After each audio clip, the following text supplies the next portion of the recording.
What's up guys, 8B Battle with Rock Gaming, back with you with another classic WoW video for gold farming as a Shadow Priest in Maraudon. This guide will show you how to kill the two bosses as well as the paths to take so that you don't get any unnecessary aggro. Also guys, if you stick around to the end of the video, I'll let you know how you could win 1 month WoW subscription, and I do them every single month. Make sure to stick around to the end of the video and find out how you could win that 1 month of free subscription. So let's get into it. Alright, first things first guys, you're going to need the Scepter of Celebrus to do these runs, and in order to get that, you have to go to the quest giver in the orange side, get the quest done. You got to kill some bosses in orange and purple, and then once you get the Scepter, make the portal to enter Maraudon.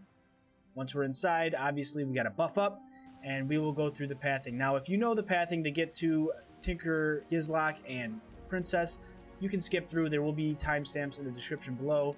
But for those of you that kind of need to know the pathing and are not very familiar with this instance, we'll walk through this and stay tuned. Also, guys, if you are an herbalist or mining, make sure you turn your locator on, as there are blindweed and ghost mushrooms which sell for pretty good, as well as mithril ore throughout the instance. So don't miss out on that extra gold by turning on your locator there. Now, the whole point here, guys, is to skip mobs.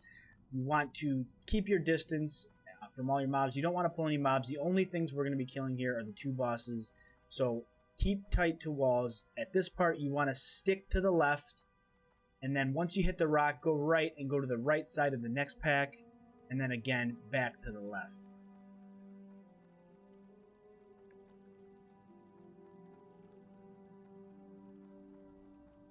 Now I see some blindweed here, so I want to grab this. The range is pretty close. You can get pretty close to these guys without pulling them, but just be careful. If you do pull, it's almost a certain wipe. You really won't be able to solo packs of mobs in this. Again, the only things we're killing are the two bosses, so try not to pull. If you pull, you might be in trouble. You might be starting from the graveyard. So we want to go to the right first to get to Tinker Gizlock.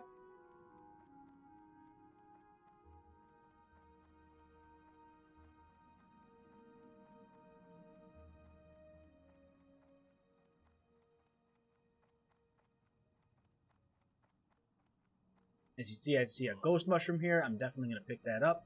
As on Fairlina, the ghost mushrooms are going for about 1.1, 1.2 gold on my server.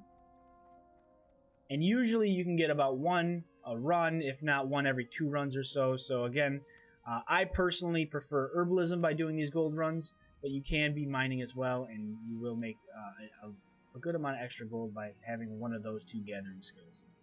So what we want to do is want to bubble and drink to have full mana, as you will be getting close to the edge of your mana here. Be careful of these rock pats. As they pat around, you might see them again throughout the boss fight. So just be aware of those guys, as if you pull those guys, you are definitely done. I throw an Inner Focus on, I Mind Blast, Shadow Word Pain, and then Mind Flay. Mind Flay as much as my Power Word Shield can handle. And this is what you want him to do. You want him to cast that Dragon's Breath skill, as you can range him and he won't be doing any damage to you. So that's when I get most of my Mind Flays out, is when he's doing that Dragon's Breath. And then I like to kite him back around this rock to try and get that cooldown on him reset, so he starts casting that fire spell again. Just keep throwing Mind Blasts, Mind Flays. Make sure you keep your Shadow Word Pain up. Now, I personally have this timed out pretty good, so I kind of let myself get lower than I should. If you are just starting out or you need to, make sure you throw a Vampiric Embrace up. That way you start regenerating your health. But as you can see here, I got him timed out pretty good. I'm out of mana. I start wanding down with my Shadow Word Pain up, and we'll get him down here in just a sec.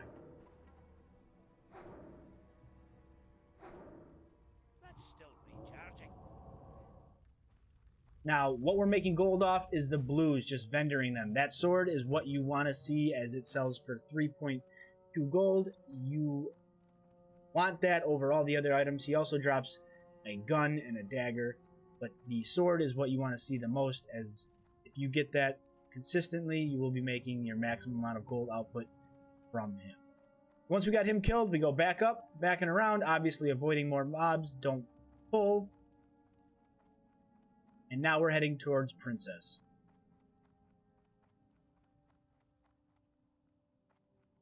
You don't really need to heal or drink, as you will pretty much regen your health and mana from just the run back. So you don't really need to take the time to heal or drink. It will regen for you.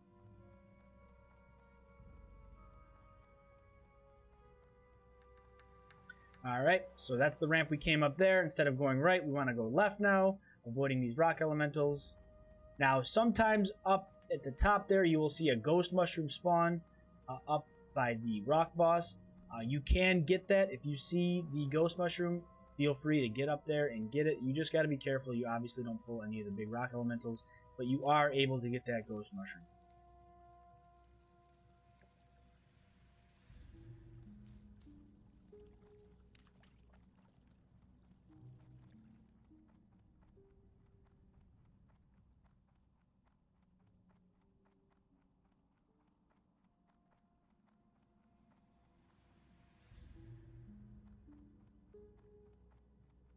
Stick to the left here, stick tight.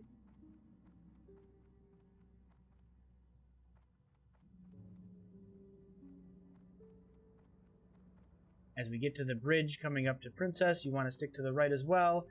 Be careful you don't fall in the water, but you will be able to go around these giants if you stick far to the right.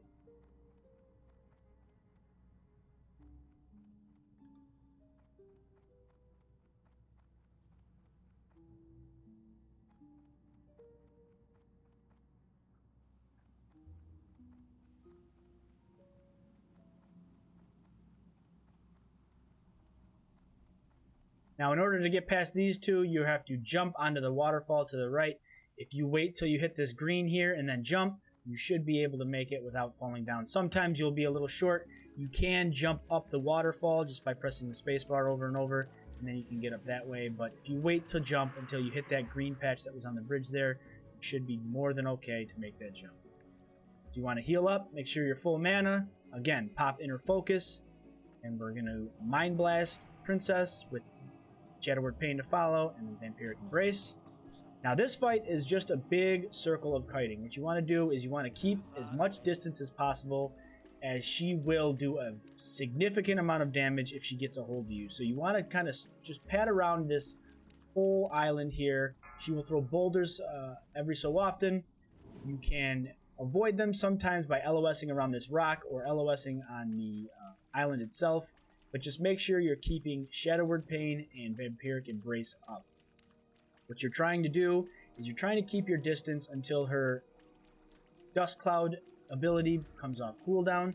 If you see that she is getting close, make sure you throw a Power Word Shield up, as again, she will chunk your damage very much. There's the Dust Field, so we can get one Mind Blast cast off when she pops Dust Field, and then keep moving as you need to keep your distance. If she gets a hold of you and she gets that fear off on you, you are pretty much done for. So if you are a dwarf, you can put a fear ward up, but if you play it right, you don't really need to worry about the fear, as you can keep max distance. So we're just patting around in a circle, making sure that we keep Shadowward Pain and Vampiric Embrace up.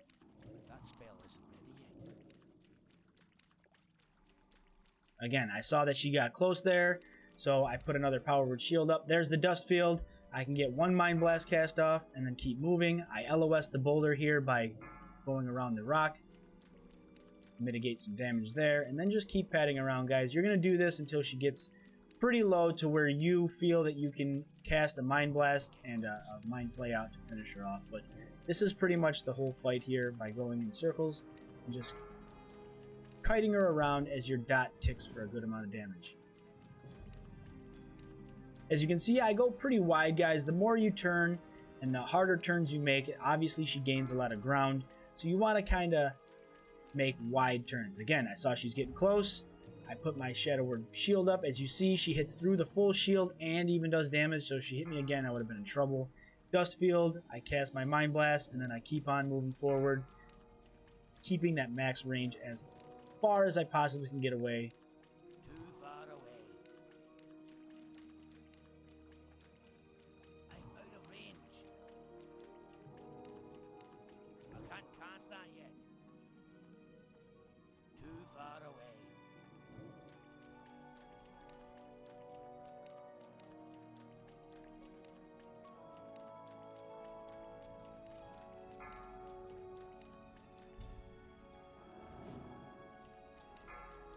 Also, guys, if you have deadly boss mods, it makes it very helpful to know when her cooldown is coming up. If you see that Dust Field is still on cooldown, or that the Repulsive Gaze is still on cooldown, and she's getting close to you, you might be running into trouble. So, deadly boss mods is very helpful to have while doing these boss fights.